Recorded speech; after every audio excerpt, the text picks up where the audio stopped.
right back, Charlie.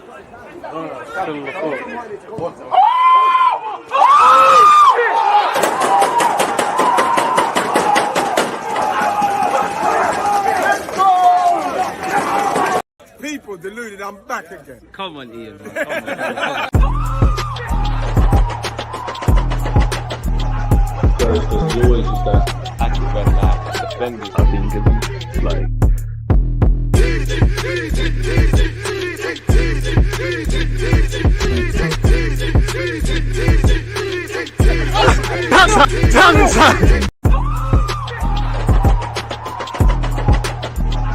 There's always just that active and that defending. I think it's like.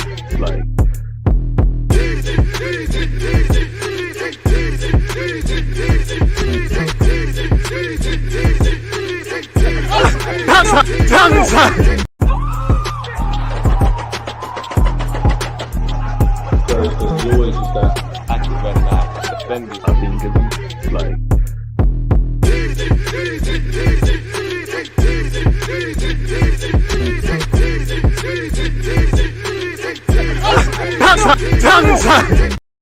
People deluded, I'm back again. Come on, Ian, man. Come on. And just like Ian Wright said there, people deluded, I'm back again. I hope you're doing well and safe. I hope you're doing well and safe. I hope you'll do well and safe. Saying that 3 times for good luck. I hope your loved ones and yourselves are in good health. Appreciative to those of you that are always tuned in. And if you're here for the first time, make sure you're subscribing. More importantly than actually subscribing, people, smash the like button. Every like kind of trickles the YouTube algorithm to put our platforms at the forefront of things. Also, on the topic of our platforms, make sure you're following on Twitch. Shameless plug o'clock, but at 2 p.m. I'm going to have Matisse. You know, he's been running from the grind. We're going to have a bit of fun at Mudrik's expense and obviously talk about Trossard. 4:30 we're playing Football Manager. That will only be on Twitch. 7:50 we're watching Liverpool against Real Madrid. Shout out to everyone who was part of my watch along, where obviously we watched Manchester City hit Leipzig for 7. I was about to say 6. You know, Haaland took a dump on them for no reason whatsoever. So yeah, smash the like button, people. The like button is probably the most important. You know, subscriptions and subs can be very superficial. It's all about engagement in this game. Any opinions, comments, them things there, smash the like button. I can't lie, I was playing around with YouTube, people, and it said you could ask you lot questions, and I clicked the button. Don't know what that does, but let's try and find out. Throughout the course of this video, allegedly there's been an update in relation to our ownership. Obviously we'll go over any talking points. We're playing Sporting Lisbon tomorrow. We will be doing a watch along for that. You probably see I've posted it already in the chat. This video should take you to that when it's done. So yeah, man, content and more content, man. Again, as much as I like talking about the news and all of these sort of things, you lot make the platform what it is, people. So please comment, etc., etc. 369 keys to the universe. Morning, low profile.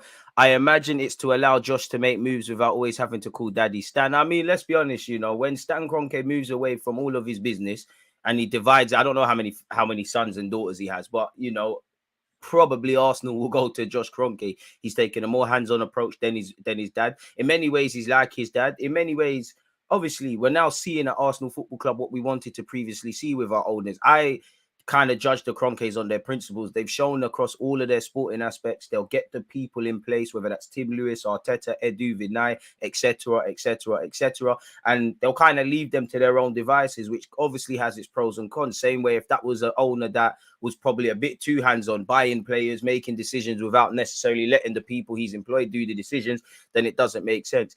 Obviously, the Kroenkes are, you know, majority shareholders of owners of Arsenal and whatnot. But for me, I would say the biggest thing I took from it is somewhat a long-term commitment, really. You know, you've had Edu promoted into sporting director unofficially.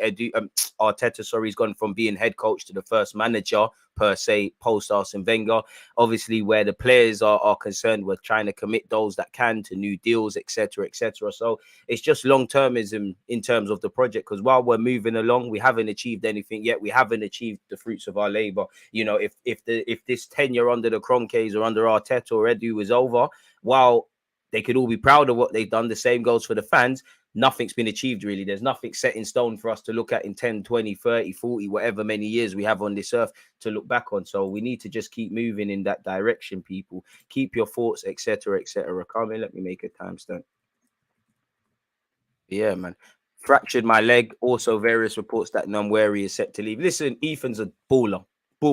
I firmly believe him and Miles, by the time they're 18, I'm not saying they'll be playing week in, week out in the Premier League, but I expect to see them rubbing shoulders in the first team, kind of like what we saw with Joe Willock, Smith Rowe, them kind of players there. Ethan's a baller. If he wants to leave and go Chelsea, City, Liverpool, everyone will have him. Fair enough, innit? I would be gutted if he leaves, but the world keeps spinning, innit? You've got one career to live. If that's what he wants to do, do it, innit? You know, I'm sure Chelsea could offer you a lot of money. They could offer your family a lot of money, as could Arsenal and City. I do think there is luxuries to join Chelsea, actually. You join a competitive team with first world-class coaches. You learn what you can and then probably bust out. The same goes for Manchester City. You know, Arsenal, you've got a great pathway. You know, you've made your debut in the Prem. You're playing up at age group technically because you're still technically a schoolboy playing for the 18s, rubbing shoulders in the 21s. You know, we don't have as many young players on the books as Chelsea and City. We don't spend to the level of City. While we have strong attacking options, you know, you look at Chelsea, they've got about 10 million players on their books. So if he wants to leave for whatever reason, again, he's got to do what he's going to do. I don't agree with, you know, people sitting there and saying he's badly advised, etc., etc. You know, his dad is a very smart man when it comes to football as well. I'll say that much. So it's all going to be calculated. But if he thinks that's the best project for him, so be it, man. You know, I've seen Thierry Henry leave. He's a 16-year-old, as good as he is, and as much as I think he'll have a fan in me for life, regardless of where he goes. But the world keeps spinning. I do think Ethan Nwaneri would, for me, go into the category of Yunus Musa, who we did everything to convince to stay. I would also say Benassi and Gnabry, and that youngsters you would have loved to have seen on a more regular basis at the carpet. I think our fans always waffle about players, you know, Amici, Vontae Daly, Campbell, etc., etc., etc. So yeah, man. Please, I want to start a YouTube channel. Please help me. How can I help you, my dude? I don't know what I could say, man. Really. Everyone getting promotions except Vinay.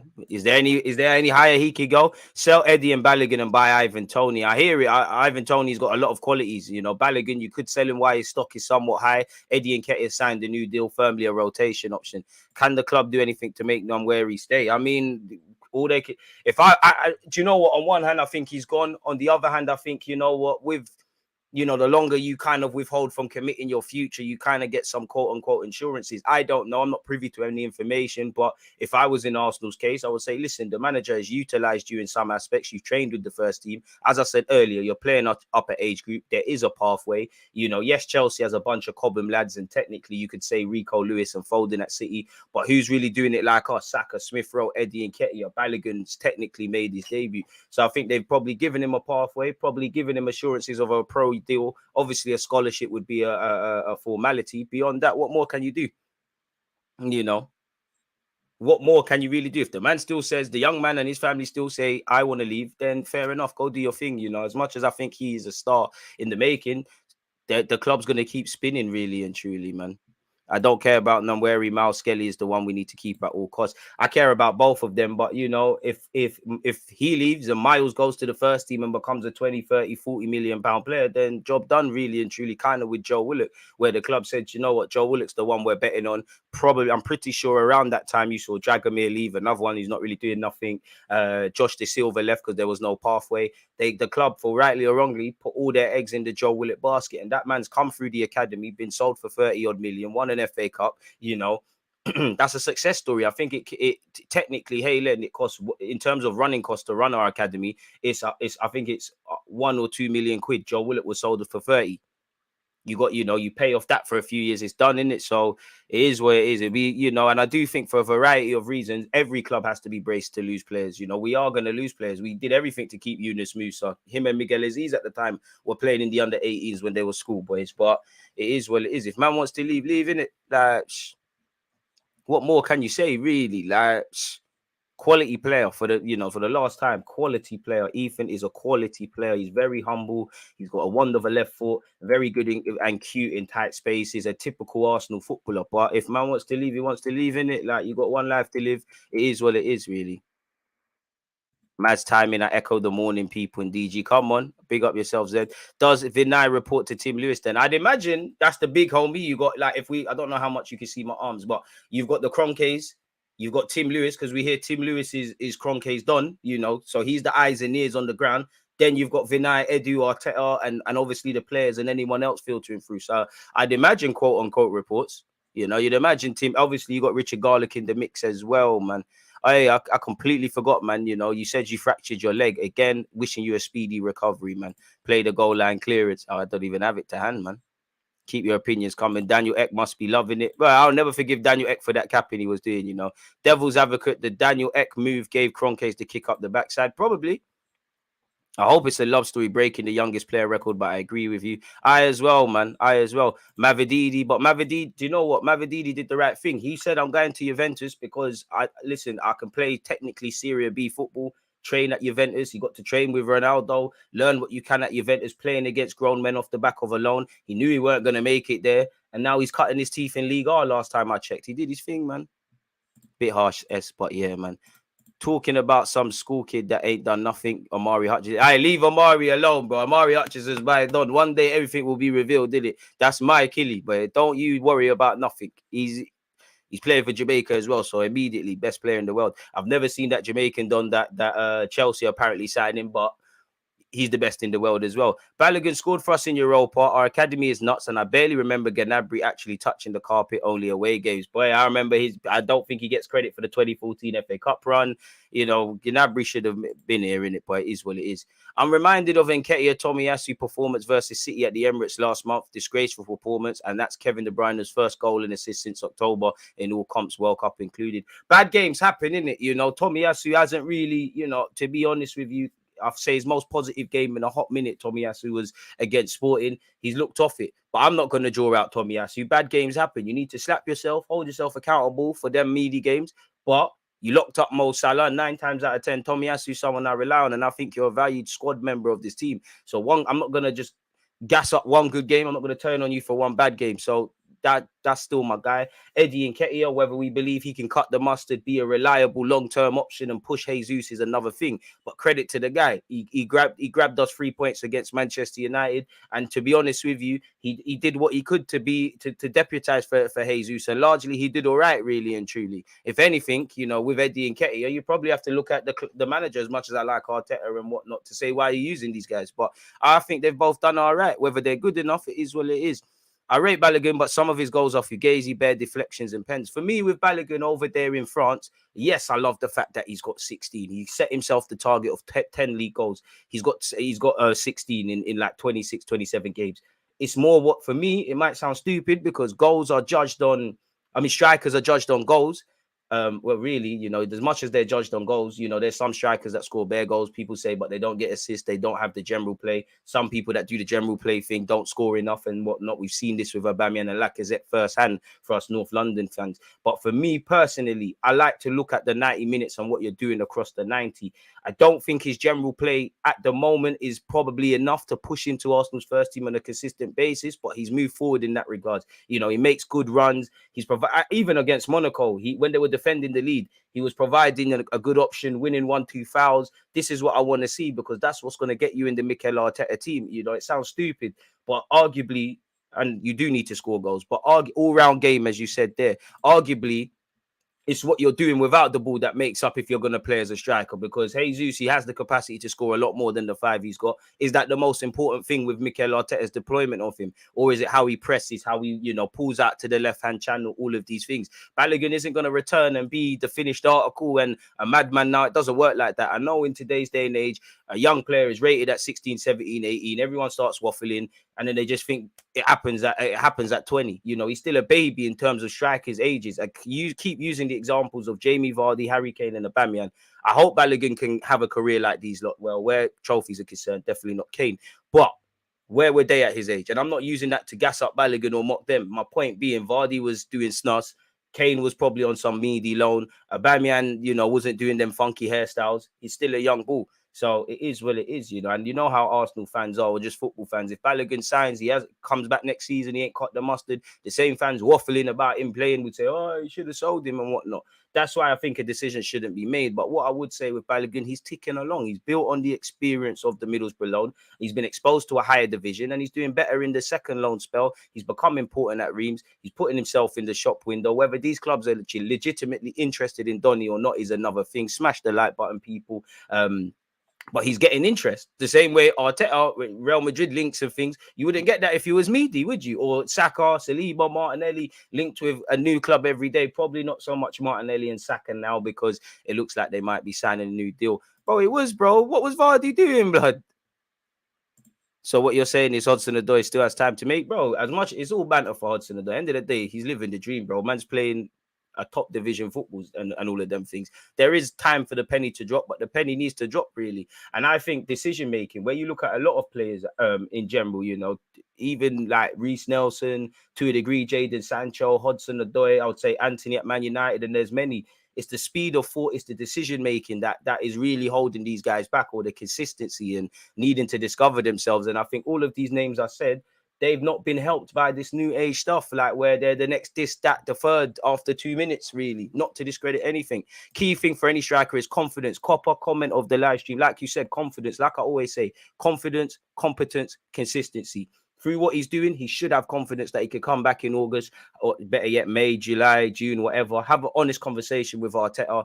Who's ahead of me? Where am I at? What can I do? But you should be confident that you can cut the mustard here and tie in and be the next Haaland boy to come through the academy. Competence. If you can, you know, literally what it says. There's no point being a striker if you can't play up there. You got to score goals. How do you affect the game when you're not scoring? And consistency. No good being the best man tomorrow against Sporting Lisbon, getting us through to the Europa League. If we're challenging for this league title, you have a 1v1 with the keeper that you should be scoring every day of the week, and it's 0-0 in the last night, in the last minute of the 90, and you miss.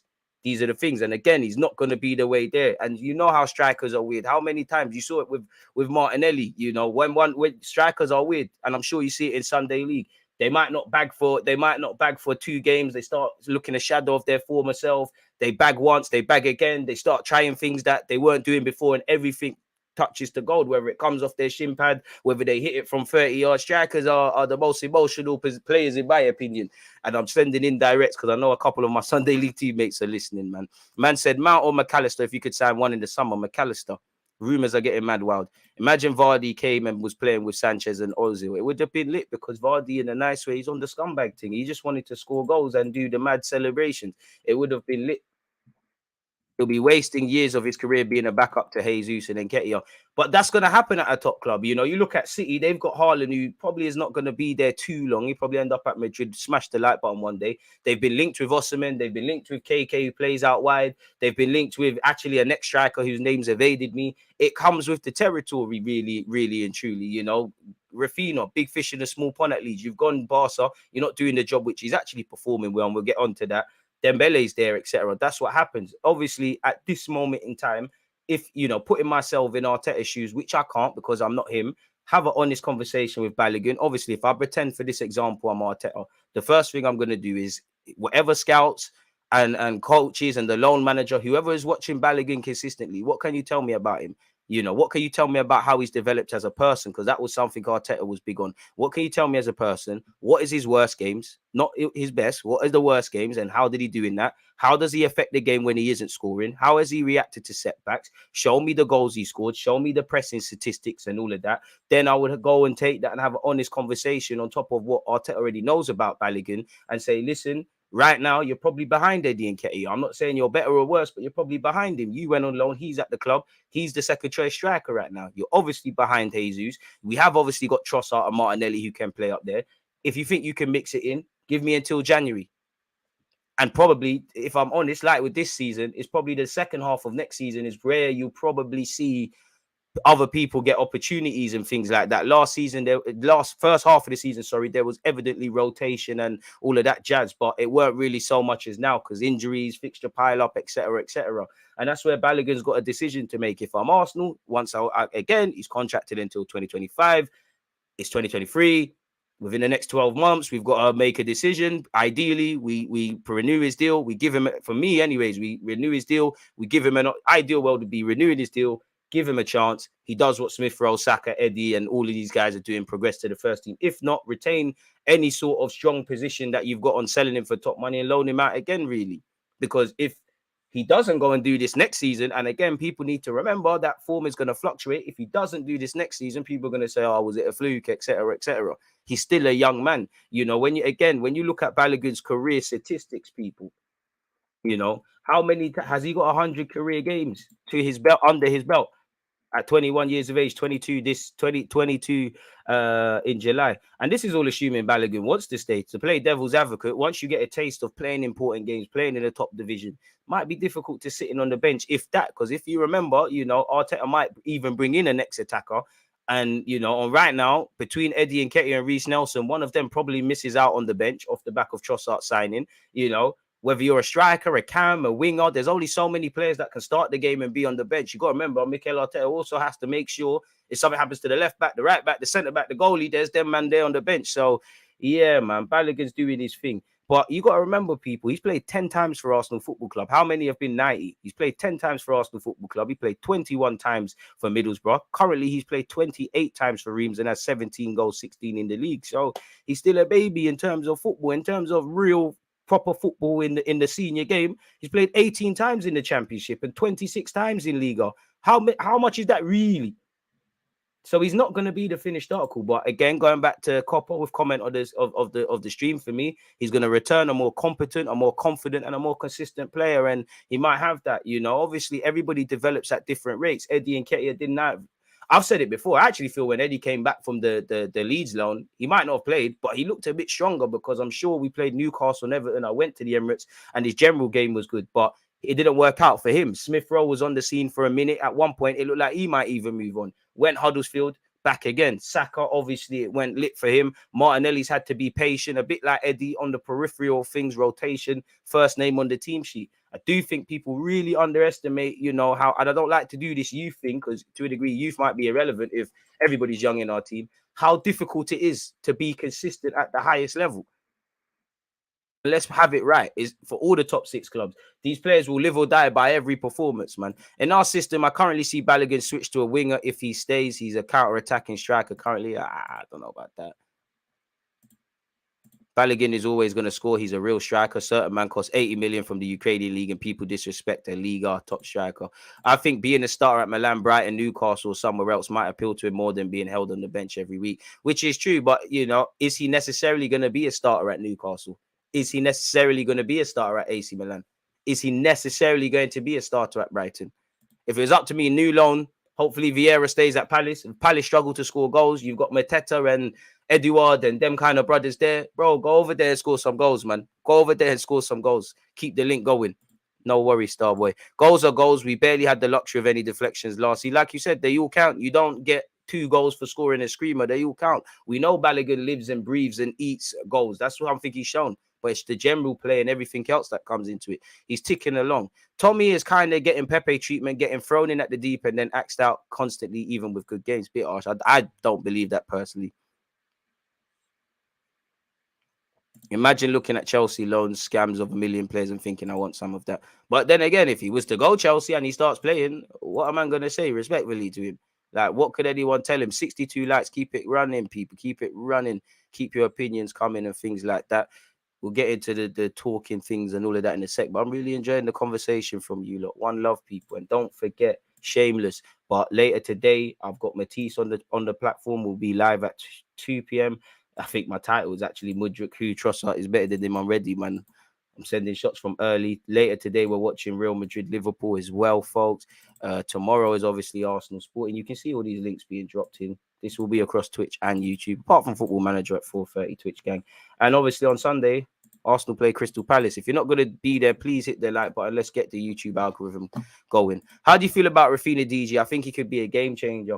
I like Raphinha. You know, first half of the season, it looked like everybody from Chelsea to Arsenal dodged the bullet. Looks like he's finding his feet, which is why I don't buy the rumours. You know, you finally, you know, you signed probably a 4 or 5 year deal at Barcelona. You're going to give up? Maybe the FFP business has something to do with it. But yeah, I mean, I like Raphinha. He's incredibly frustrating, though. I've seen it at Barcelona. I've seen it at Brazil. And a lot of what I feel frustrates me about his game, if he was 18, 19, you can put up with it, but you're kind of already finished. You're kind of the finished article of sorts. I really hope Stan backs the gaffer this summer transfer window. We've been back the last couple of years, to be honest. Any successes or failures in the transfer market, to be honest, have been placed with Edu and Arteta, really. I'll be watching Brighton Palace later on, second monitor alongside Madrid Liverpool. If Palace don't get a point, expect the most stinkiest low block on Sunday since Vieira's job is on the line. they probably have to focus on getting a shot on target. Ain't won this year, ain't had a shot on target in 3 games. They're 12th. While I think it's a bit harsh to see these rumors about Vieira losing his job, and I don't know about now, but the last time I looked at the table, from 12th to 20th, you can make a case for bare teams being in that relegation fight, if I'm honest with you. That being said, that is a big thing that you refer to, strength. It seems simplistic, but young players need to have a really strong core to play in the Premier League. You need that as well. Anthony or Raphinha, rather Anthony really, but it seems like Raphinha's doing the job more. One love for the super chat. The Premier League is harder than the French League. Of course, I'm sure if you go on my YouTube, you'll see a video, and a lot of Arsenal fans got onto me and said, and when I said Lacazette will never score 20 league goals for this football club in a season, and he didn't. I'm pretty sure he's got 20 goals for Lyon now. Lacazette looks a spring chicken. So there is obviously a tax and exchange rate that has to be applied to the Prem. But end of the day, if man are doing it in the top 5 leagues, they're doing it in the top 5 league though. Like, I can't discredit that, especially off the back of the Middlesbrough loan where you're in and out the team, you're looking a bit needy. So yeah, and what I would say overall, I have to give credit to Ben Napier, the loan department at Arsenal, because we're picking better loans now, really. You know, we're getting, you know, Smith Rowe went Huddersfield. He's now in the first team. Obviously, Tavares is a bit mixed at Marseille, but at least he's putting himself in a shop window. Obviously, Balogun speaks for himself. Marquinhos looks like, based on when I watch Norwich, looks like that's a good fit. Trusty over there at Birmingham doing all right. It looked like a good fit for Brook Norton Coffee at Rotherham. Towards the end, stopped playing. I don't know what's going on at Coventry. Charlie Patino over there at Blackpool. You know, it's going from strength to strength. You know, he got 2 assists yesterday. In 2 assists? I think they won 6-1 or something like that. Loan report soon land. Palace are 3 points above Bournemouth. That should tell them how bad things are, which is true. I like what I see from Balogun, but I need to see this in the Prem. DG, who do you think Balogun should represent internationally? I think it should be America. He'd be a star striker on the host nation. Difficult question, that one I can't answer because it's his heritage, isn't it? He plays for England at youth level, so I don't know how attached he is to England. Obviously, he's of Nigerian heritage. You know, I really respect, you know, well, Nigeria is a massive footballing nation, a massive country to represent. I really how Nigeria, maybe not so much now, but they're convincing a lot of the British lads to pick them. You've seen it, Awobi, there's bare names really, so you could get involved in that. Obviously, America gave a great account of themselves in the last World Cup. Apparently, they're participating at the what's it called in South America? Copa America. There's something there. Probably there is a pathway for you at America. I don't know if you'd get called up to England, but saying that, to play devil's advocate, if it was just based on what you're doing this year, how many English strikers are arguably performing better or scoring more goals than Balogun right now? If it was just based on what you're doing now, Kane's Kane, he's always going to get called up. Ivan Toney, Mr. Bet365, he's been shagged. I don't know what Tammy Abraham's doing over there at Roma, if he's quite doing the business that he was doing last season. But I would, you know, I'd argue out of the 5 best English, let's just be conservative, out of the 5 best performing English strikers at the moment, in no order, Balogun's there, in it. So you must be alerted really to make a potential step up. But you've got a lot of strikers in front of you for England. Real talk, Trusty is miles ahead of this Kyrgios character. Nah, big up Austin Trusty though. He's doing well over them sides, man. We're picking a quite good loans, man. And again, again, what I like about these loans, trust, I definitely, Patino could never be sold, but devil's advocate thing, Patino, Balogun, Nuno Tavares, Trusty, if they weren't to have futures at Arsenal, you could sit there and say, well, they've put themselves in the shop window and they're going to keep it moving. Awobi is JJ Okocha's nephew. He had no choice but to play for Nigeria. That's probably why he's a professional footballer, really. He said no to Nigeria to wait for England, I read recently. I mean, there you have it, isn't it, really? If I was him, it's difficult, but I would lean towards America at this moment in time, but you just never know, really. You know, I'm not saying this is Balogun, but there's a lot of factors. You know, if you play for England, there is less traveling as well, and there's them things there as well. Marquinhos' pants, we need to sell that, Donny. He ain't got sauce brown envelope by. A bit harsh, but again, whether you're going to make it at Arsenal or not, put yourself in the shop window, because one should argue, you know, the right wing was kind of theirs for the taking with Saka, well, to be his deputy, really. Someone asked me where would Raphinha fit in this squad? Probably off the right-hand side if Saka's not there, because he can't perform on the left. Saka can, but I wouldn't move him on the left. The left wing's open season. The right wing Saka's. I would be keen to buy another striker, another winger, or another striker. But I'm inclined to believe, and I'm not against it. I think Mikel Arteta, easier said than done. We're probably going to look for a player similar to the Trossards and the Martinellis and stuff like that, that can play across the front three, maybe four positions, really, that can play up front, play off the wide. You know, Raphinha, would you want to come and sit on the bench? And as I was saying, for him to be 25, 26, 27 however age, and there's a significant contrast, like with Musa Diaby, actually, different age, with how they play on the left to the right, for the money that they're going to ask, and obviously the dynamics that we've just been discussing, it's a pass from me, really. But if it was just based on ability, and if Mikel Arteta wants the man at the carpet, why not? Once upon a time, we had to have been briefed for that. So, yeah, one love for the super chat as well. Have to play for USA. Exposure would be crazy, and he'd easily start. Iwobi has the same amount of assists as Odegaard. Respect him. I like Iwobi. He's a former Haylender, but, you know, that don't mean that, you know, stats don't mean much, really. Shout out to Odegaard. Has he got the same amount of goals? Like, there's a reason. There's a reason you're over them sides now. But big him up, man. Shout out footy chats.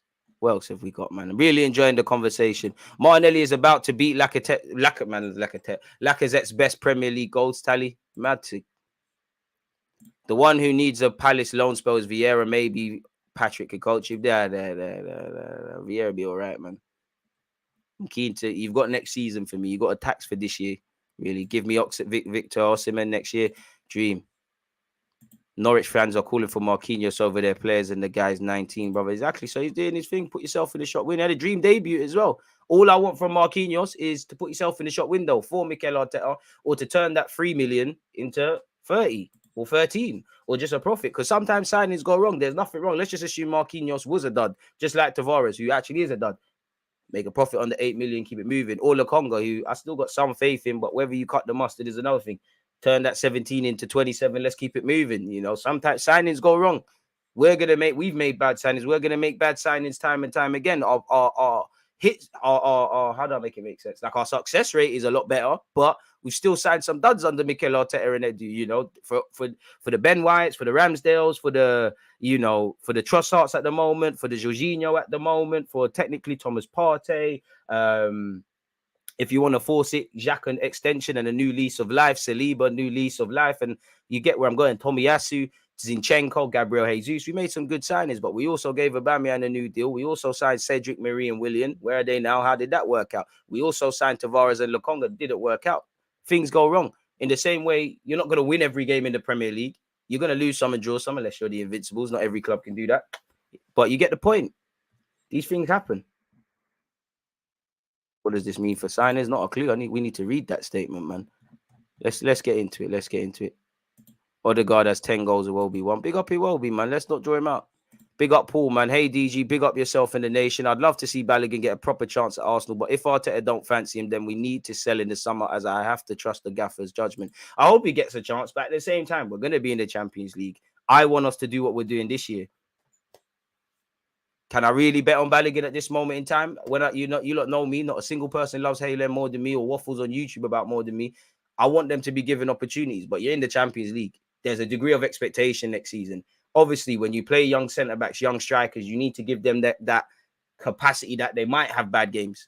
So arguably, there'll be less chances for rotation beyond when you need to, and young players next season, really. So not everyone's going to make it here, man. It's banter, mate. Daniel, don't cry, man. Iwobi's not going to shag you, mate. Calm down, man. Calm down, man. I don't know if he's leaving. He's reported with leaving, man. I just think Tavares is a raw talent that needs to be tamed. Tame him somewhere else, man.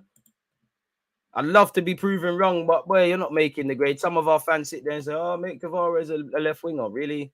Because in the Mikel Arteta system, you still need to defend amicably. Fair enough. Balogun got that David Villa look to him. Once we send him to Palace, Bournemouth going to need that buyback. I don't know about that. It's a big claim. I hope he could live up, man. David Villa was a shooter. A serious one at that. Let's look at... I don't know why Ethan's leaving, man. I'll leave you lot to draw conclusions, man. Let's look at what's going on in today's news, really and truly. Smash the like button if you haven't, people. 100 likes target.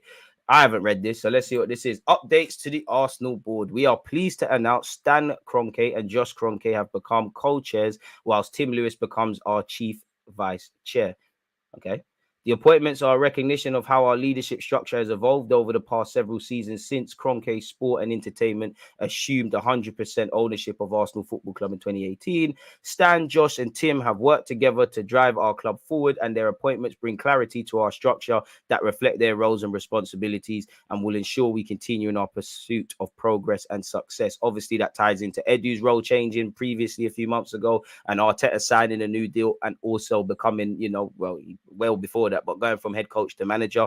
And you could extend that technically to the new deal given to the Arsenal ladies manager as well. So, yeah, man, people are getting new roles, players are signing new deals. It further confirms what we're trying to do in it. So, yeah, apparently Stan said, did he actually say this or did someone write this for him? But this is a simple evolution as part of us all driving Arsenal forward and further reaffirms our family's long-standing commitment to this great club. Stability in football has never been more important as we move past the pandemic, and we believe this is the perfect time to formalize these roles. Our objectives and ambition will never waver to field teams that compete for trophies at the highest level and lead our club in a way that inspires our passionate supporters around the world. Supported by our director, Phil Harris, and together with our executive team and all our wonderful people, we have an incredible opportunity to build on the values and traditions of Arsenal Football Club. Nice, man. Normally in previous times, if you would have come out with that in previous years, fans would have had a field day really and gone absolutely crazy, man. Big up yourself, man, and everyone tuned in. Make sure you're smashing the like button. CL1 love. Nuno is a sell. If you get 10 million, I'll be happy. Just sell on clause, man. Sometimes you got to do the bandulu to people.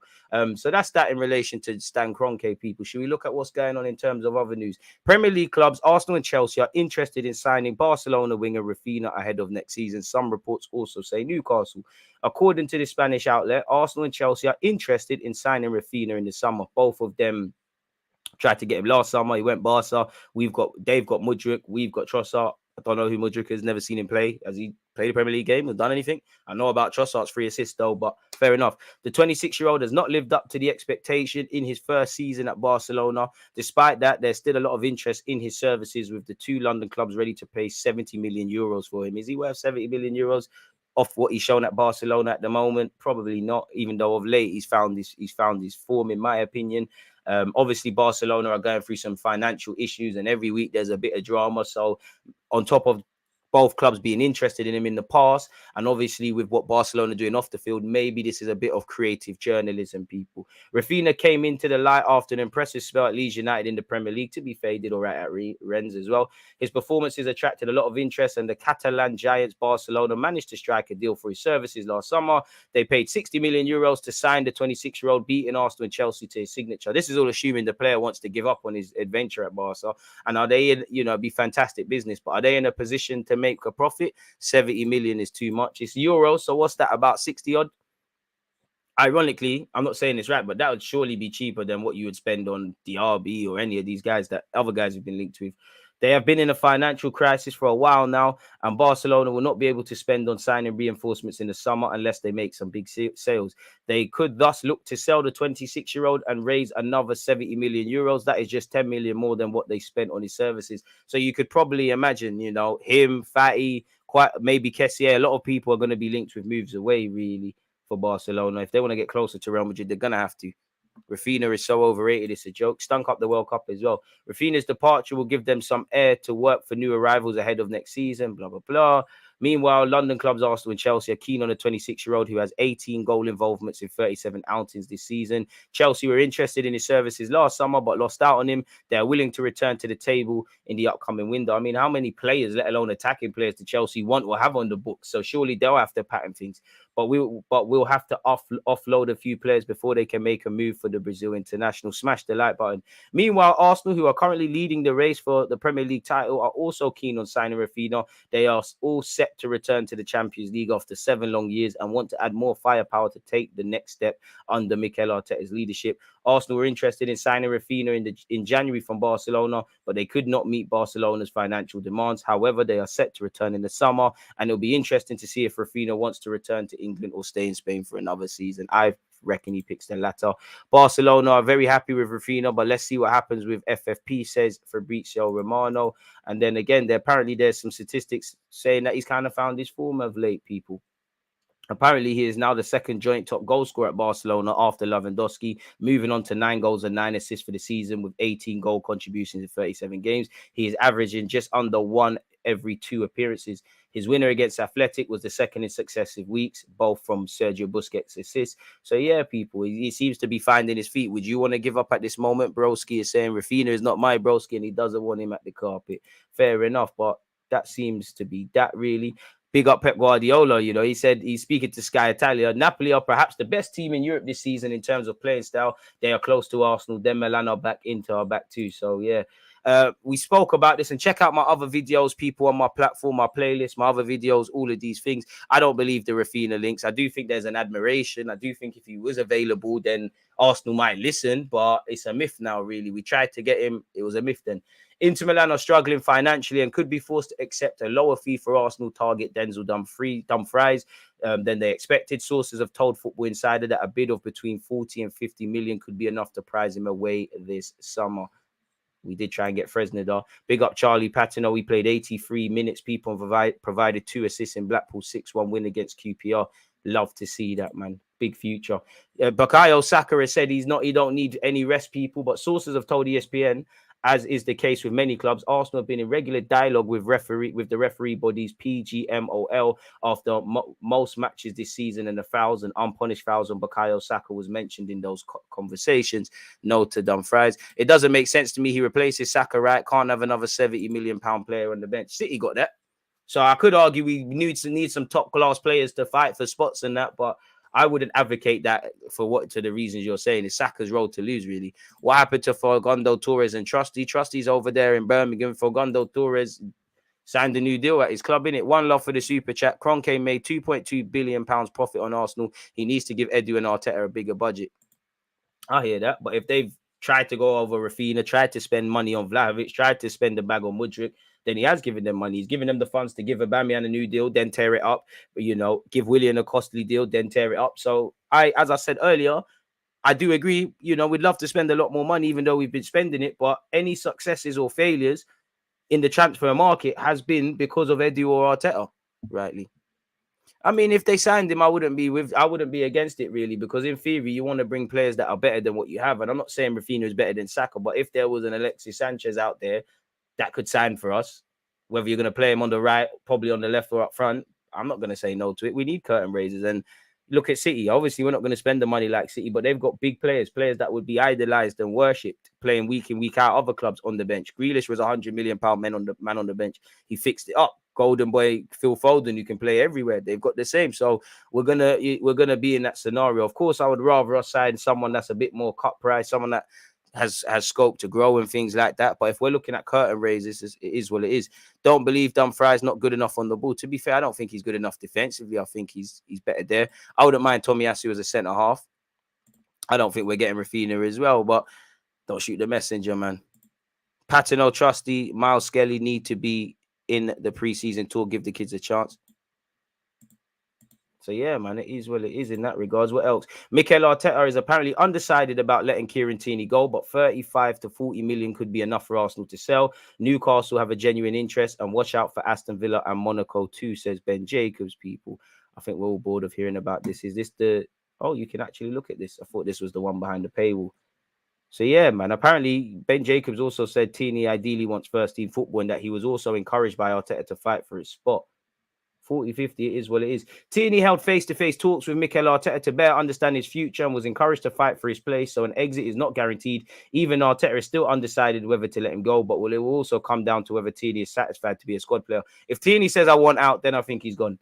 If he doesn't, then it's cool, innit? Arsenal would demand a fee in excess of the 25 million they paid Celtic in 2019. 35 to 40 million is probably the starting point, especially given Tierney is healthily contracted until 2026 and is about 25 years of age, so there's longevity. Let's not forget he was Real Madrid linked for 50 million only a year ago. Newcastle's interest is genuine. Left back is an area Eddie Howe knows he needs to strengthen. I am told Tierney ideally wants European football. You'd imagine Newcastle have some capacity to get that, which should rule out Aston Villa despite some links. Villa boss Unai Emery was the manager who brought Tierney to Arsenal, so it's natural he's keeping tabs on the situation. We need to sell him and put a sell-on clause as well for what it's worth, and hold clubs to ransom. If we try to buy Tierney from Newcastle or Guimaraes, if he was there, they're not going to cut us any favors. And Newcastle are going to be rivals for Arsenal in the next few years. And obviously, they've got longevity in the player. And look at the project they're doing. Keep an eye on Monaco as well, especially if Kyle Henrique leaves. There are suitors tracking the Brazilian despite him signing a new deal last summer until 2027. Nothing has been discussed with Juventus despite suggestions Tierney could be offered as part of a swap deal for Manuel Locatelli. Arsenal inquired about Locatelli last summer, but were told he wanted to stay at Juventus. Nothing has changed. Juventus's obligation to buy kicks in this summer, and even if forced to sell players, Locatelli isn't one they want to lose. So cue the Vlahovic rumours. Apparently, we did the same with Milinkovic-Savic. So we'll have to see how that one specifically develops as well, people. But beginning to close some of these. Wish I didn't close that one, actually, if I'm honest with you. That's for us in a second. Arsenal have been monitoring Moussa Diaby for the last 2 years, and a summer deal could depend on offers that come in for him, but there could also be interest from Newcastle and Paris Saint-Germain. Boy, he's a French lad. Why not? Real Madrid have joined Arsenal and Liverpool with serious interest in a transfer for Ajax midfielder Mohamed Kudus. Allegedly, the Ghanaian could even replace Karim Benzema in La Liga. That is according to Sport, which reports that Kudus has mesmerized Real Madrid since the 22-year-old moved into a false 9-row at Ajax. Galacticos chiefs admire his versatility and threat in attacking areas. So yeah, it is what it is. He has captivated some of Europe's elite clubs, having scored 18 and assisted 5 goals in 35 games this season. His efforts include finding the back of the net as a central forward, attacking midfielder and right forward. He moved into a role on the wings earlier this year, and we saw at the World Cup what he could do. Potential suitors are now approaching Kudus' camp to sound out his situation ahead of the summer transfer window. Real Madrid are paying close attention to developments and his form in Amsterdam. The Galacticos are further weighing up making Ajax an offer this year. Real Madrid believe Kudus would be a more affordable target than Kylian Mbappe, trying to find where Arsenal tie into this. Real Madrid may have to rival Arsenal, Liverpool, and several Premier League teams for Kudus' transfer from Ajax. 90-minute reports the Gunners, the Reds, plus Chelsea, Tottenham, and Man United have been extensively scouting the 21 capped Ghana talent. Ten Hag has made it clear to Man United he wants to reunite with his old Ajax gem, but scouts from AC Milan, Bayern Munich, Inter Milan, Napoli, Paris Saint-Germain are also in the running. Scouts working for Europe's elite clubs have regularly monitored Kudus, people. So we'll have to see how that one develops, man. I say 45, close to 50. He goes there and is easily the best left back today and for the near future. And let's be honest, Tierney starts for a lot of clubs in the Premier League, really. Some in the top 6. I back him over Luke Shaw if I was a United fan. I'd back him over whoever Spurs got. Not so much over Cities, but then you could imagine, Ake's shoehorned there, even though he could do it there. He was our first choice. Not probably playing ahead of Robertson, give or take. We got the best Scotsman. And you start at probably a lot of other Premier League teams. This ain't me to gas him up. This is just me to say, let's get what's worth. The only thing that could knock it down, if I was a team trying to buy Tierney, he's not really playing. You're playing the centre mid left back ahead of him. He's got an injury record. Boy, it is what it is. Trusty sucks. Bit harsh. Keep your thoughts coming. Smash the like button. Let's keep it going. Simon Jordan explains why Zaha missed out on dream move to Arsenal. Scrolling all the way down. Wilfried Zaha hasn't put himself in the way of a big challenge in football, but the reason why is that Crystal Palace were not prepared to let Arsenal walk in the door and pay 30 million for a player who is worth twice that amount. Fair enough. So that's why that didn't work out. Cool. Premier League star still hopes for another top club move following Arsenal transfer hint. Brighton midfielder Moses Caicedo is still hoping for a big move in the summer transfer window following a fresh hint from the player that he's keen on joining Arsenal. I mean, because he liked something on Instagram. It's mind games. It's mind games. Some Arsenal fans are getting excited about Moise Caicedo liking a post about the win over Fulham. But I don't like to read too much into things like this. Transfers are not done on social media, but for sure, Caicedo still hopes for a top club move in the summer, despite extending the contract with Brighton. Nothing is decided at this stage. Negotiation with Brighton are always difficult, but interest is there for sure. So we'll have to see. We have heard he's still keen on the move. We're still keen on him. Arsenal's stance on Balogun's future, people. Arsenal will hold talks with Balogun regarding his future once his loan at Reims comes to an end, but they currently have no plans to sell him this summer. Allegedly. Sorry for any technical difficulties you're currently facing, folks. Allegedly, the 21-year-old has spent the season on loan in Liga with Reims and has so far scored 16 goals in 26 games, 17 in all comps. Only Lille's Jonathan David and Kylian Mbappe have scored more than the England youth international. Balogun's progress under the progress of 30-year-old head coach Will Still has not gone unnoticed. 90-minute reported in December.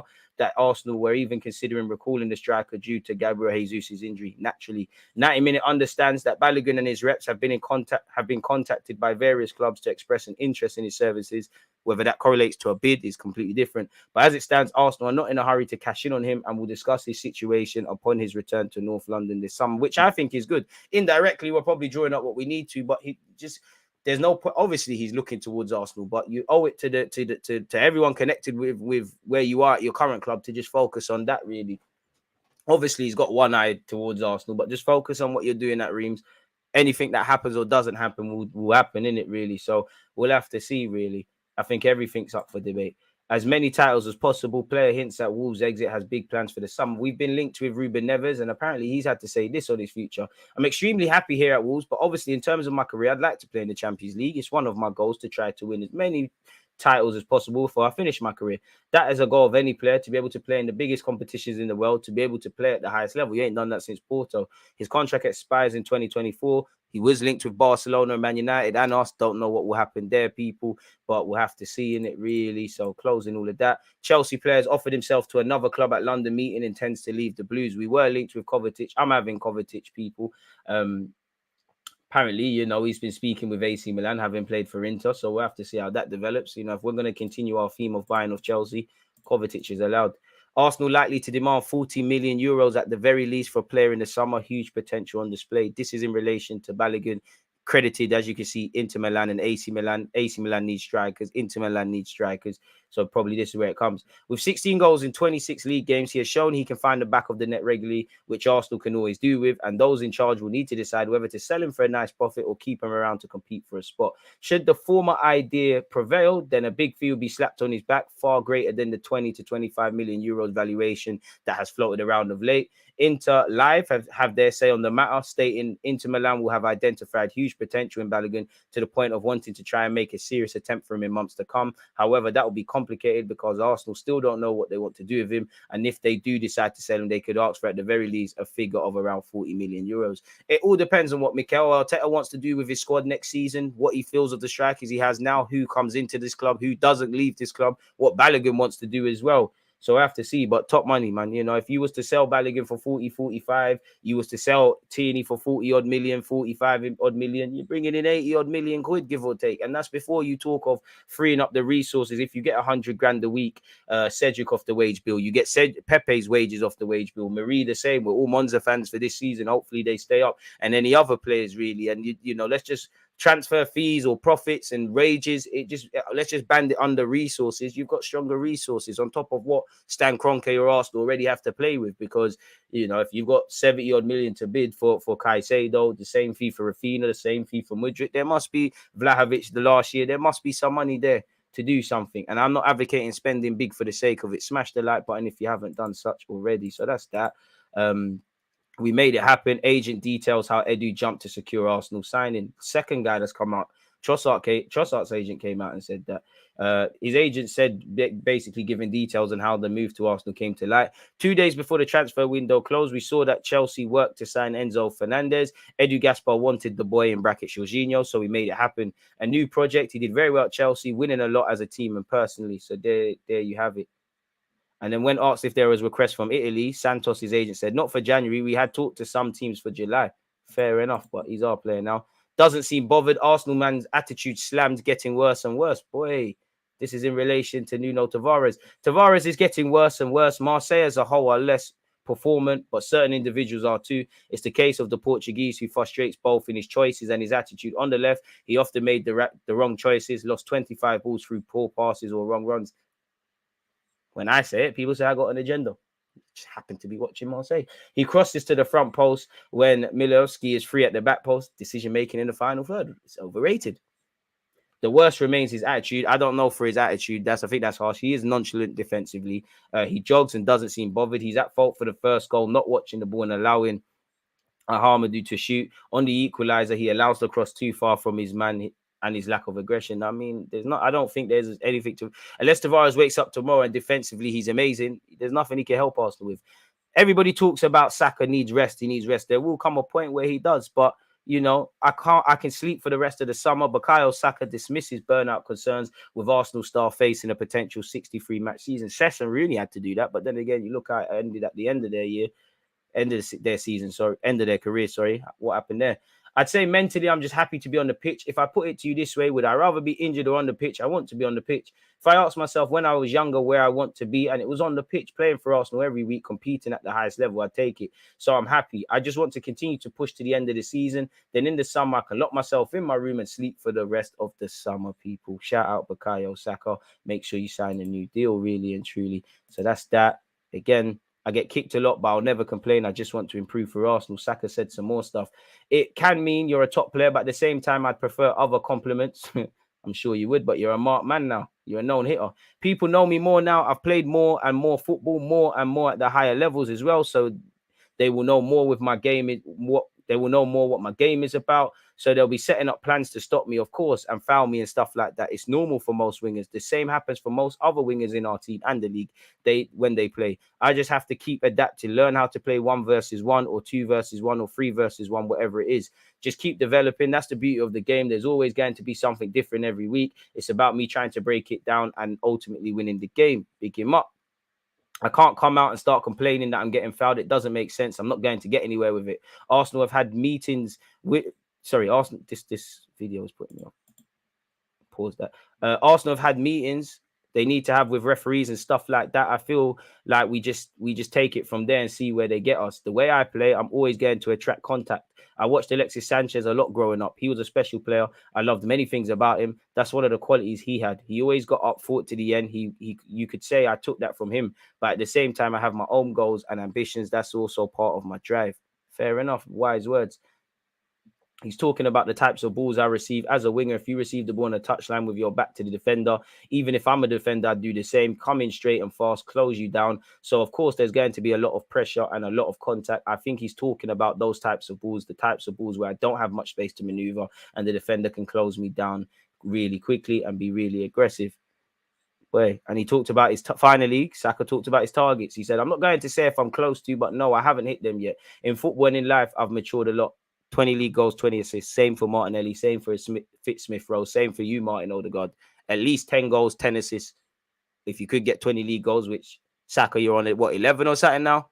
Get as far as you can with 11 games to go. I know it's a difficult one, but yeah, you've already bettered your statistics last season, so he's getting better and better. I'd say definitely in my game, I'm a much better player than when I made my debut. I'm a much smarter player as well. I'm stronger, and I feel like there's a lot I've had to deal with, different pressures, situations, and it has made me more mature and to understand how I deal with it. Again, I don't put words to myself. I just see myself as constantly trying to develop. No matter the age, I still want to improve. I still have a lot to improve. I just want to constantly keep getting better and keep delivering top performances every week. That's the standard I set myself.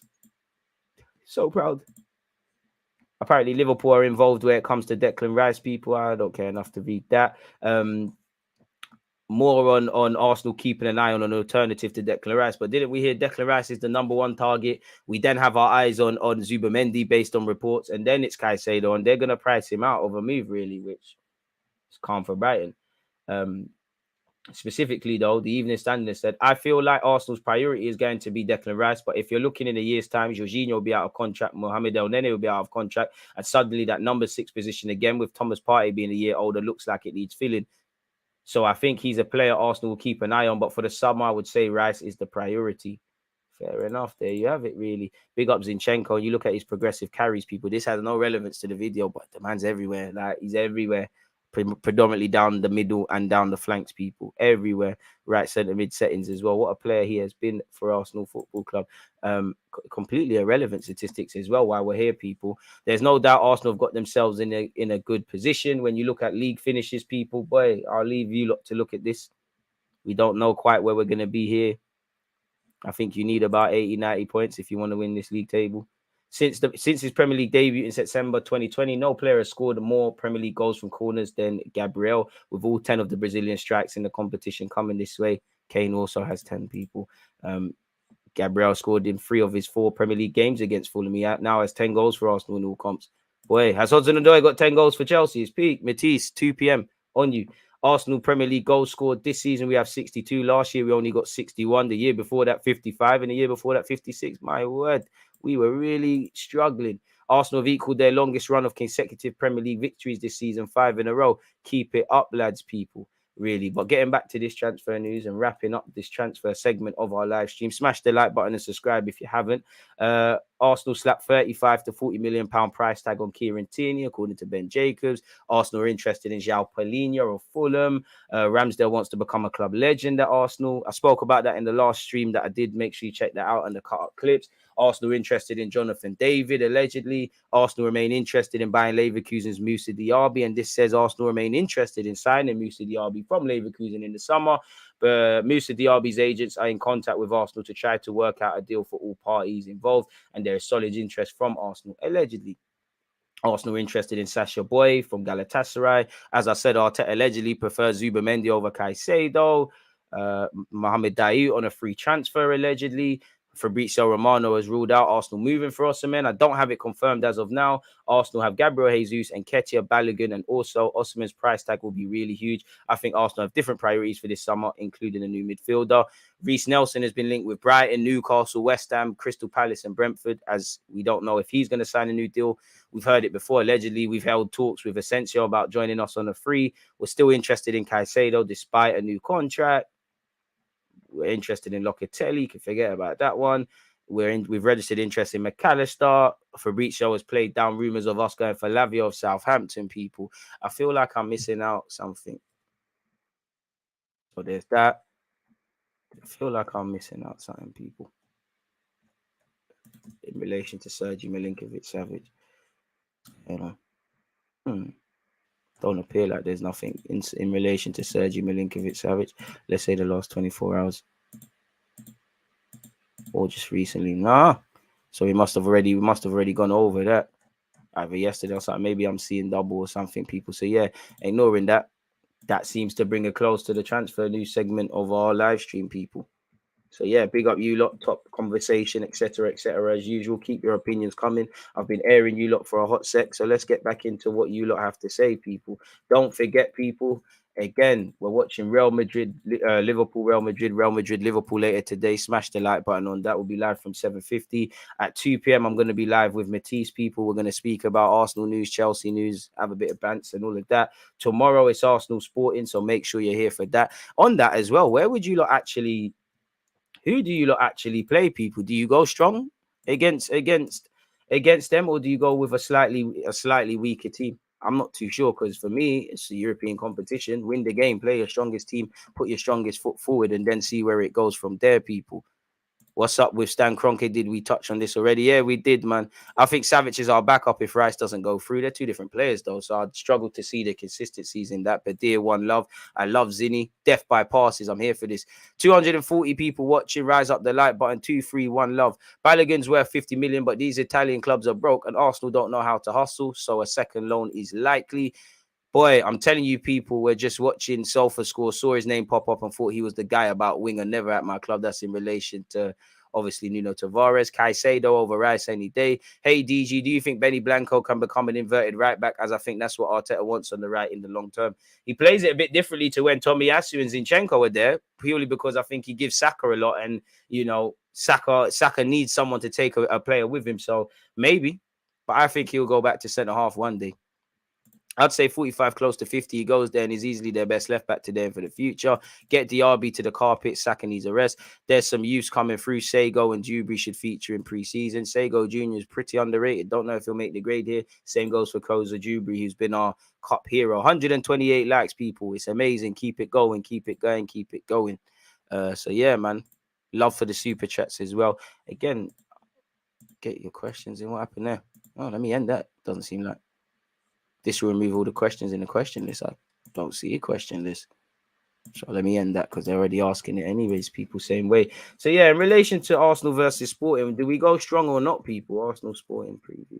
I'm not too sure. Obviously, when you look at Arsenal versus Sporting, we need to do better defensively. We need to do better in the final third. And I only ask this because while we do need to rest players, we do need to rotate and all of that jazz. You saw once you take a couple of players out of the team, even though Zinchenko was there, we don't look the same team per se, people. Obviously, you know, these were probably closer like this. Marcus Edwards and the other guy, but Leverkusen kind of set up like this.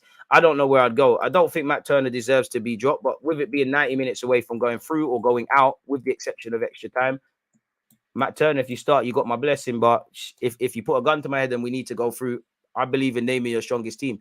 This time next season, by God's grace, we're in the Champions League. If there's a must-win game for whatever reason in the Premier League on the weekend and midweek, man, I'm not going to say not rest players. So 2 players that if it was all up to me, I know I'm starting. I know you need rest, Saka, but we're going. If anything, win the game in the first half, like what we did again in our last Premier League game. People can come off. So I'm going with Ramsdale personally, and let me know where you lot feature people. Do you know what? I'd probably go with Tierney. I don't think Zinchenko had the best of games in the Europa League, and Zinchenko is part of our best team, but I think you can get away with that. I'm sorry to Kirio. I'd back you to get a chance, and I think you do much better in front of our home fans, but it's mainly because I want to go through. You know, I gun to my head, I'm naming my strongest team that I potentially can, or the team I feel can go out there. I'd go with that. You could go with White. I would probably go with White, but I wouldn't mind if Tomiyasu started. So I'm going to put a slash there, give or take. For me, that Gabriel Jesus, even though you could argue it should be Trossard, Martinelli, and Saka. But I'd go with that. I'd start Trossard if Arteta deems he's fit enough, you know, because we do need to kind of wrap him in cotton wool. You could go with Fabio Vieira. I'd prefer Odegaard, but I'm going to go with Fabio Vieira. Personally, you know, big up Jorginho. I don't think Jorginho and Xhaka works. I think it's either Jorginho and Partey or Xhaka and Partey. Partey plays for me. We missed a lot. You know, he needs to play. And Granit plays. You know, you see the absence, even when he's not having the best of games. So for me against Sporting, I'm going Ramsdale, Tierney, Gabriel, Saliba, White / Tomiyasu, Trossard, Gabriel Jesus, Saka, Fabio Vieira, Partey, and Xhaka. Now, obviously, Odegaard could start. Zinchenko probably should start. Kirio would back him at home to have a much more confident game as well. But we've got to take this competition for where it is. And it's 90 minutes excluded added on time from going out. Love for the super chat. Start with our Fulham 11. I'm here for that. I like Matt Turner, but he's dodgy. It's nowhere near better. It's worse. They've just invested £500 million into young talent. Amari will never make a Premier League appearance for that club. They'll loan him out and make a profit like they always do. To be fair, Amari has made a Premier League appearance. Forgive me if I'm wrong. Or that might have even been the FA Cup. Jorginho will play. You could go Xhaka and Jorginho. At home, you'd probably think it's a different sort of game and whatnot, would have a lot of possession. They have my blessing. I just know when Partey's in the midfield, it's amazing. And obviously, when we're scoring all these goals, other players are taking the limelight. But I think Partey he's been good this season, but in the last few games, he's really upped it. Obviously, he made a mistake for the set piece against Bournemouth, and he also scored, but he was great in that game. Forced the issue in Reece Nelson's cross for Benjamin White. I think he was really good at the weekend as well. I think he was a big reason as to why we turned the game, even though we scored 2 goals in the last couple of minutes against Everton. Second half, he really gave something. So, yeah, man. I'd put Smith Rowe at the 10 and move Vieira to the 8. I hear that. You know, Smith Rowe could get some minutes. He could get some minutes. I'd rather, in an ideal world, Jesus gets 45 minutes an hour, comes off. We now begin you re-begin your Arsenal career against Palace on the weekend. Partey's been world class, but Arteta will choose Jorginho tomorrow. Partey's on another level. Jorginho will play. Deluded, we're at home, so Zinni's going to be key for controlling the game. I hear that, but if they're going to sit back and that, bro, you got Partey, Xhaka, Fabio Vieira / Odegaard, Trossard, Saka, Martinelli, bro, like, as much as I think Zinchenko gives a lot, if one can't control the game without our left back, we're doing something booky there. And obviously, there's a lot of bias towards Kieran Tierney, of course. Turner, White, Holding, Gabriel, Tierney, Jorginho, Odegaard, Smith Rowe, Vieira, Martinelli, Jesus. Go hard or go home. Go strong. We can use 5 subs. Bless up DGLs. You're right, still. I'm of that thinking. I wouldn't, if Arteta makes a rotation, why not? As Arteta did say, though, if you want to play for Arsenal, you need to be able to play 3 games in a week / 10 days. I mean, Kay, I've offered all the opinions I can on Ethan. All I would simply say is if he wants to leave, leave in it. If you want to stay, stay. Great player, but yeah, man. Strong player, strong brother because Crystal Palace also in ish form and we got an international break coming, which is also true. Very true. Very true. Good talking points. Ben Jacobs needs to go back to the quiet box, says a lot of nothing. Doesn't it? After the Mudryk thing, I'm definitely looking at you funny. And after you acted out and I tried to get you on the live stream, you're defo pagan. Need to rest Saka for what though? I hear you, but Saka don't want rest. The guy wants to play. We're in the Europa League. Rest him for what?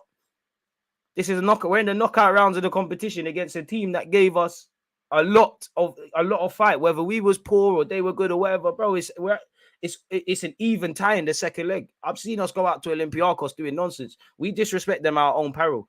Who is good? Obviously, you could play Reece Nelson, you could play Martinelli. There's historically the theme of Arsenal this year. You wish you could play about 12, 13 players, but unfortunately, only 11 players could start. Partey can rest, come on at half time or not too long after if need be. Surely it's better to control the game with Partey, then you come off.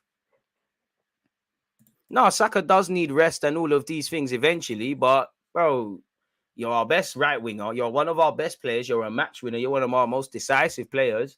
This is a decisive match in our season because God forbid if we go out against Sporting, man, the same people that want mass rotation are going to sit there and say, oh, what's going on? And again, if we want to be a team that consistently challenges for major honours and are in the Champions League fighting as, my goal for the Champions League we'd love to win it, but just go as far as you can and do what we're doing in the Prem. And hopefully we go longer in the league and FA Cup runs. They need to be prepared to do this. Obviously, you need to be cute and clever and rotate. And where you look at our attacking options, we've got some good players developing and doing what they're doing. You hope Fabio Vieira can rise to the occasion. You hope Nelson keeps doing his thing. A fit Smith Rowe is problems for the opposition and also for players in the starting lineup at Arsenal, as has Trossard. Whatever people say about Eddie Nketiah, he showed the manager that he can have relative faith of what he could do. Jesus speaks for himself. Partey should start and be subbed off after half-time. Jorginho's a controller. Partey stay fit for the league. I hear that. You could get away with Jorginho because I expect it to be a completely different game against Sporting, if I'm honest with you. All I want is that we start fast and do what we did against Fulham. Literally. I want that same carbon copy of a first half. My team's a bit risky. More time will be Jorginho and Xhaka. Start Jesus. I hear that, man. No one's right. No one's wrong. Want to see more from Fabio. Talent is there. Amen. I think we'll see more of him next season, but in what capacity? Honestly, I don't know. If I'm honest with you, but I like Vieira, man. I'm always gonna like the intelligent footballers in it, really and truly. The only thing I want to see from him would probably be just to look a bit better physically. I don't know what David Silva, Bernardo Silva, all of these guys were taking, but I think you need to try and do that. Trust me, Jorginho and Xhaka ain't with that. If that's what plays, then I'll rock with it. But based on the last game, I think it's a myth. What happened to Holding? Still there. Holding or Kirio could get starts, but I just would want to go with a stronger pairing, really. I like Vieira, but he's limbo for me. I don't know where he fits. He is a bit in limbo, really, because, Arteta from the jump. But is he really? Because Arteta from the jump spoke on the man's versatility. All he needs to do is just nail it down. For me, want to see less of him occupying that wide right. Want to see him mixing it in the 10 or the 8. But he's an Arsenal player. Do what you need to do. And for me, as much as we talk about bringing in new midfielders and that, there might be a world one day where you see a midfield pivot. Games where we're going to have high percentage of the ball, where you see a midfield trio, better yet, of Fabio Vieira, Martin Odegaard, and Smith Rowe. I think they all need to be, especially Odegaard. Odegaard would be my number one, groomed into that Xhaka role immediately. You would kind of kill what Odegaard gives you in the final third, but he'd give us, in my opinion, greater impetus on controlling the games consistently.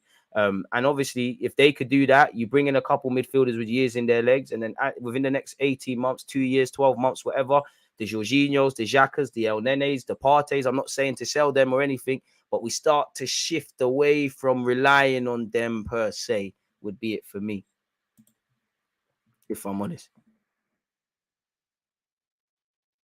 He's not Odegaard. He's not a strong centre mid like Xhaka. He's not a pace winger. Hear that.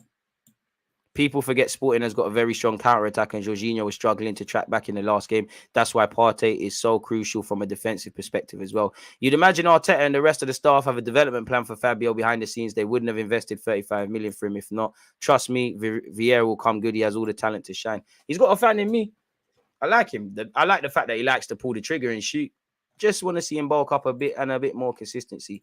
I'd have Smith Rowe as an 8 before Martin just because we already got so much from Odegaard as a 10. It's more of a risk to lose him. Not really. I strongly disagree with that, but I hear that. They called Rob Holding the glue. Personally, I think we're moving on from him in terms of even being a squad player. Next season, he'll join up with Chambers at Villa, I think. It's true. But, sometimes I'm not saying Holding should be happy to be on the bench, but you're part of a good thing at Arsenal. This is as good as it's going to get. Arteta, you've got the faith of him. You done you dirty, though. Made you first real game of the season. You played against Ireland, but, it is what it is. I think he'll be all right in that. I wouldn't quite call him a cult hero at Arsenal, but big up you for the FA Cup. Probably does need to move on. But where you look at the homegrown rulings, he might have to stay because of that, You You've got Ramsdale. Off the top of my head, I don't know for, some people say a couple of years Saliba becomes registered. I don't know how all these things work. Tierney's from Scotland, but he was born technically in England. I don't know if he classifies as homegrown. So if we just exclude them guys and really exclude Reece Nelson, because there's an asterisk, and Balogun, because we don't know if you're going to be at the club next season. We don't know what's going to happen with Balogun, permanent move, loan move, staying at the club. Nelson, there's rumours of signing a new deal, but nothing's done. So if I just consider the people that you could argue definitely would be here, Ramsdale, Benjamin White, Smith Rowe, Bukayo Saka, on paper, Rob Holding, Ramsdale. If I don't know if I've actually said Ramsdale already, I'm probably missing out a number of names. So, and forgive me if I'm wrong. Do you not need 8? So probably have to keep a couple of them. Saka should rest for Nelson. That drive he gives might come in handy against Sporting. Shout out Chris. Holden Meady waiting for him to bounce. Holden was 2 million, cheap as hell wages. If he helps as a mentor and a guy who beds in new signings, then calm. If he will just train his career away, he'll probably move on sooner rather than later, man. Let's be honest, because you've fallen down the pecking order. You can always fight back and always get an opportunity, but what? Gabriel's ahead of you. Saliba's ahead of you. Kyrgios come in January. He's ahead of you. Benjamin White's playing at right back, centre back. He's ahead of you. I could argue. I know he's played left and right back in Tomiyasu, but I think Tomiyasu looks like a centre half in my opinion, and I'd be keen to see him there. If anything, you kind of kill Tomiyasu. You still need to be able to play on with your feet and whatnot, and he can do that, but you kind of demand a lot less from Tomiyasu. Tomiyasu would be ahead of him. So that's 5 man without Holding. Holding would be 6th choice. I don't mind him hanging around like a spare part. You can never have too much squad depth. You got a League Cup game next season in mind if you're here, but who knows? What position we need the most to invest in the summer? For me personally, central midfield. I like Xhaka. I love Partey. I feel we're missing the trick, not getting another 6 or 8 to push them or replace them or whatever, really and truly. I think centre mid, if you could find someone that could play up front, if Arteta sanctions that, fair enough. Or in an ideal world, someone that can play across all the front 3, I would love that for me. But I'd say let's start with 2 centre mids, probably a right back. And I actually want another attacker, whether that's a forward, whether that's a winger, whether that's someone that can play in both. I don't know. To be honest, ain't much out there for Holding and stay. Look at Chambers at Villa. It's true. You got a good thing going. You're living in London. You run bants with Ramsdale and that. The manager likes you. You're clearly a good influence. Arsenal going to be in the champs. Whether you pay or not is another thing, really. So it's complete play or not is another thing.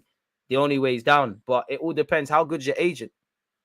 I don't think his agent is good enough like that to get him a move. But how what was that guy that used to play for West Ham and he went Real Madrid on loan? Is it Faber or something like that? If your agent's that good, you can make something happen. Holding, you'd imagine you'd probably find yourself at them teams that do the yo-yo thing, get going up and then going down. Who knows? Sending Crystal Palace, man. I don't know, really. That's a good question. Like, what teams could Holding play for? I mean, if Fulham stay up, you must be able to big up Tim Ream, but you must be able to finesse that.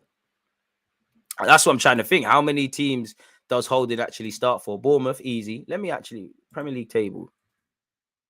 Know that much. But to be fair, Chelsea can't defend. I'm sure he could do a lot better than Koulibaly. Fishing. Let me actually look. Bournemouth, 100%. Could you argue Leicester? The man they had Vestergaard and that. Could you argue Leicester? Could argue Nottingham Forest. I mean, if Michael Keane plays for Everton, I back Rob Holding to play for Everton. Could you argue Leeds? And I don't even know for a start. I just think you could get game time. Palace, not sure about that. Obviously they got Anderson. I don't even know they play on a consistent basis with Anderson. Brighton, no. Brentford, no. Fulham, no. Villa, probably not. Oh, they got Konza and Mings. I'm back Holding ahead of Mings, but it's not clear in it. So probably the promoted clubs. I think Holding within reason could start below the top 6. Yeah. I'll be Chelsea's 10th, so I don't check the league table, but so we got agendas. Leicester could do the matters with Holding. That phase you stinks. Exactly. He's better than him. I mean, he'll probably Holding will get collapsed as well week in, week out, but still 139 likes, people. Sorry to make their noise, but keep your opinions in that coming, people, because we've covered everything we need to cover. But thank you very much. Twitch gang, don't feel left out as well. Appreciative to you lot tuned in as well. Make sure you're subscribing with Amazon Prime as well. It helps the platform. Make sure you're hitting the like button on YouTube. That's how arguably it is actually more important than actually subscribing. That's what gets the algorithm going, people. 7:50, we're obviously watching Real Madrid, Liverpool together. It's 4:30, Twitch gang, we're playing Football Manager. 2 p.m. UK time, people. I've got Matisse on the platform. What else have we got? Sporting Lisbon tomorrow, people. Make sure you set your notifications on that. You can see me posting all these links. Twitch, check your schedules. Sunday, Crystal Palace. Make sure you're there for all of that, people. And appreciative to those of you that are tuned in currently. You on Twitch with Matisse. We'll be on both. Well, it'll be on my platform. Be on both. That'll be at 2 p.m. I'm appreciative to everybody who so far you would have. Again, if you're not going to pay attention to anything, make sure you're checking out my YouTube community tab. I've asked you a lot for talking points and questions for Matisse, and appreciative to the 12 of you who have got in there already, in it, really. So yeah, one love for that. Comment that if you got anything else to add. 150 likes to the 200 odd that are in here, and you've hit the like button. If you haven't, madness. Just joined Still City on a mad one last night, bro. 7-0. Appreciative to everyone who was part of that watch along. 7-0. Oof. Nasty, innit? That must have been a silent coach and plane journey back to Germany. Let me see if there's anything else Arsenal related, folks. Big up you lot tuned in. Just making sure. Not really. I mean, Ben Jacobs is talking about. In fact, do you know what? One, two things, people that we could look at. Let's browse social media as well. You see, working hard for you lot to make sure we don't miss anything, people.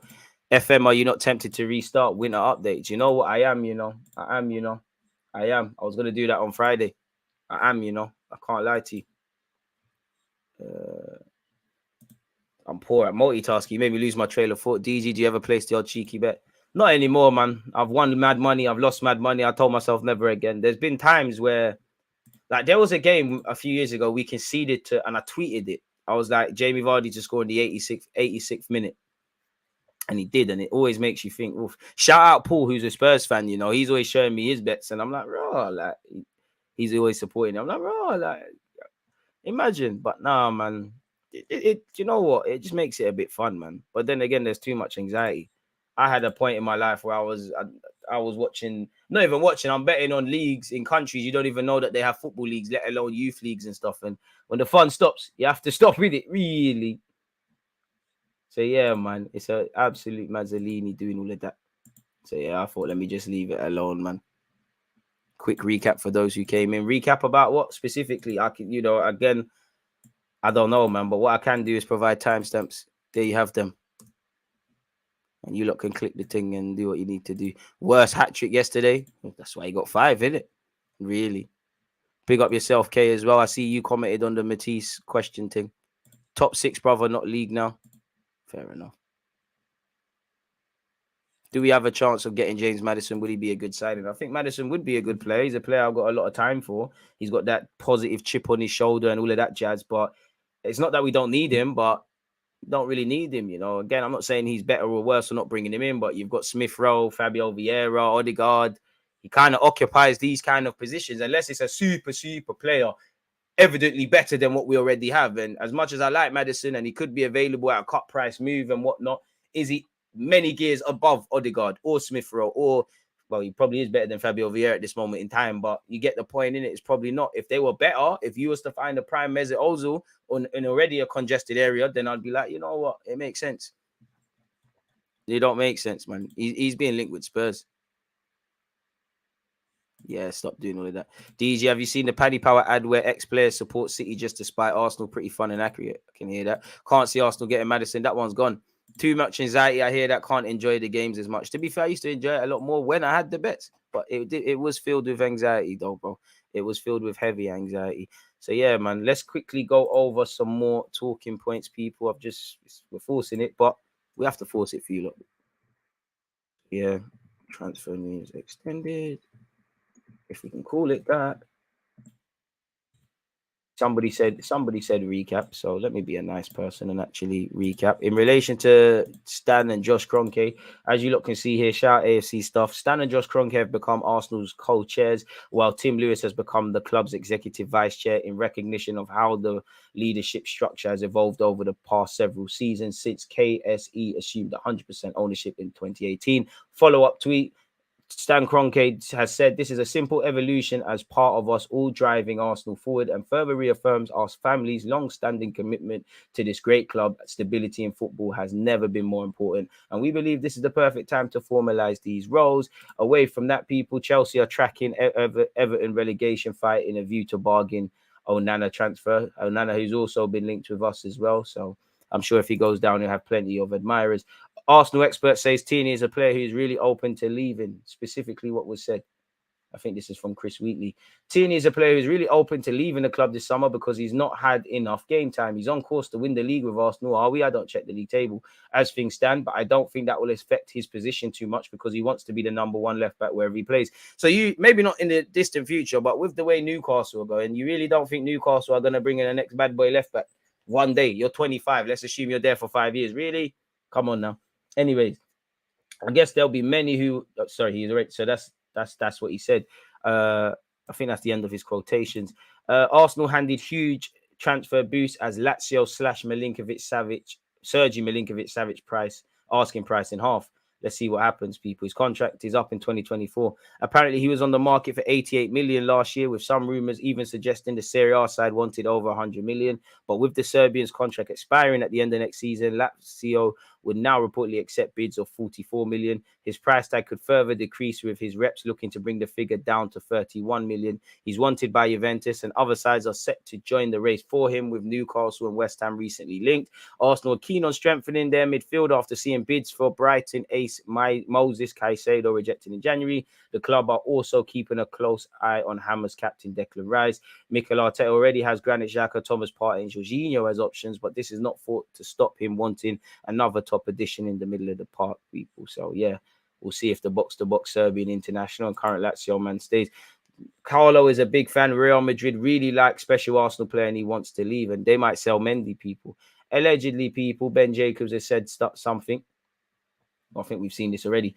Tierney is possibly on the way out of Arsenal, and it will depend on the player and his appetite to fight for his place. Zinchenko has come in at Arsenal and has done fantastically. I'm sure if you ask Arteta, he'd love to keep Tierney and have that depth, but it's about the player and his desire for regular minutes. 40 million seems like a lot of money, but if you look at last season when Tierney was in good form, there was even links to Real Madrid, and Carlo Ancelotti is indeed a big fan. I think that's all he has said, people. So the slightly sensationalized headline isn't quite as wavy as what he's actually said there. So that's that really where the transfer news is concerned, people. Don't think there's anything else. We've covered every talking point there probably is. Tierney lives a title winner. Rather he stayed, but yeah, was at his debut versus Nottingham Forest, my home city, and met him at Palace. And I think it's what have we said here. Okay, cheers. That's what I want to see. Big higher up movements. That's what was stopping Arsenal years ago. And I think it's a bad move for Tierney. Sit down on the bench and rest your injury prone legs, bit harsh. You hate me, but Tierney has to go. Fair enough. And then God forbid if something happens at left back, boy. As long as if you bring in a next left back that's as good as Tierney or better or can do a job, whatever Arteta demands, I'm cool with that. Boy, Zinchenko is a different beast, and I'm sure Tierney recognizes that, similar to Leno when Ramsdale came in. I think it's also that, the lack of minutes, but also in that you could argue Tierney is third choice against Liverpool. Tomiyasu started for the 1v1 job. I can't remember the game, but away from home, we were seeing out the game. Tomiyasu came in at left back. That would further tell me that the manager might rate me, but when it comes to closing out games, Tomiyasu's the guy. When it's terms of being this, scoring more goals and playing this Arteta ball, Zinchenko's the guy. I'm kind of not. And, you know, like with Tomiyasu when he plays right back, Tierney has tried his best to play that inverted left back. And at 25, you know, you can always, you're at the right age to reinvent yourself. But at the same time, something's being demanded of you that you're a traditional left back. You probably are more likely to play like that at Newcastle. But within the next 5 or so years, Eddie Howe might be at Newcastle. He might not. There might be a next Spanish coach that says, you know what, I want an inverted fullback. So things could happen. They might bring in a next traditional left back that can fight for position. So Tierney doesn't strike me as someone scared of a fight, and it doesn't strike me that Arsenal are going to move him on unless he sits there and he says, I want to keep it moving. And he's not him defensively. For me, if you want left back cover for what we do, Xhaka is probably the best left back cover for how the midfielder goes now. You want to return to the days of Granit Xhaka actually starting at left back. I hear that, man. They're two different players. And I think you need to have someone. There's going to be a day where it's going to be Trench's defensive duties. So we'll have to see. There'll be a day where Tomiyasu will have to be the guy at right back, as you saw against, was it Man United? You know, Benjamin White's been fantastic all season. Had a tough evening against Rashford, and then he come on. Zinchenko, if we went off the Sporting game, he shouldn't have played in the last game, you know, really. And that's not me trying to belittle anyone. Everybody has their time. You know, you can't expect someone from the very first game in August to the very last game in May and all the talking points and all the games and all the comps you're playing in to be the guy. Saka had a bit of a quiet day against Fulham. Fortunately, we managed to do the job relatively without him, if you get the point. I still want another left back. I wouldn't sanction Tierney leaving until we've actually made sure we're bringing in a left and right back and all these other things. I hear that. I can't say I agree, but I hear it. I just keep Xhaka in midfield, lad. I'm sure there was a time Xhaka played centre half for Arsenal. Shout out Xhaka, man. You've been through the trenches. You deserve a league title. Really like Tierney, but love Arsenal. Whatever is best for the club. It is what it is. I'll see Thierry Henry leave this football club. Who cares if these random young players want to leave? If Kieran Tierney wants to bust out, I've got a lot of love for them. But I've seen Thierry Henry, Patrick Vieira, Bergkamp, Adams all call it a day. It is what it is. This is life. One day Saka's going to leave. Martinelli's going to leave. Smith Rowe's going to leave. It's probably naive to expect them to stay for the rest of their career. And at some point, even if they did stay to the rest of their career, Saka's in his early 20s. If he's in his late 30s, we might say, thank you for the service, but the game's left you. There's going to be the next Bukayo Saka that needs to come on the scene. This is the belly of the beast. This is what football is, essentially. So, yeah, man. It is what it is.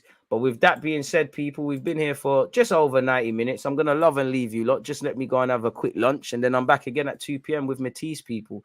As I said, if you haven't slapped the like button or turned on your notifications, make sure you're here. That's the first link being dropped. 7:50, we're watching Real Madrid-Liverpool together as well, people. Don't forget, tomorrow is obviously Sporting Lisbon versus Arsenal in the second leg. I'll be live an hour before kickoff for that. We kick off at 8. I'll be live at 7. Sunday, again, we kick off at 2 p.m. against Crystal Palace. So, yeah, man, you can still do questions, man. You can comment your questions by all means when the live stream starts. But I would head over to my YouTube community tab where I've asked you for your questions and slap it there. And you've got nothing to worry about, man. Again, for everyone who's hit the like button, subscribed, commented, I appreciate you. Provided talking points, listened at even. I appreciate all of you lot, wherever you lot are in this world. Without you lot, it's nothing. Appreciative to you lot on YouTube and Twitch. If you're not cross-following. The most important thing is to hit the like button, people. If you haven't liked to subscribe, I don't know what's going on. Don't worry then. Just bring the questions on Twitch, innit? You ain't got nothing to worry about. But yeah, man, one love for all the support. Check out my other videos. Turn on your notifications. Check out my playlist. And yeah, stay blessed, stay safe, and I'll see you lot again later, innit, people? I'm hanging around like a bad smell. On that note, I'm out. There's always just that active red flag defending. I think it's like. Easy, easy, easy, easy, easy, easy, easy, easy.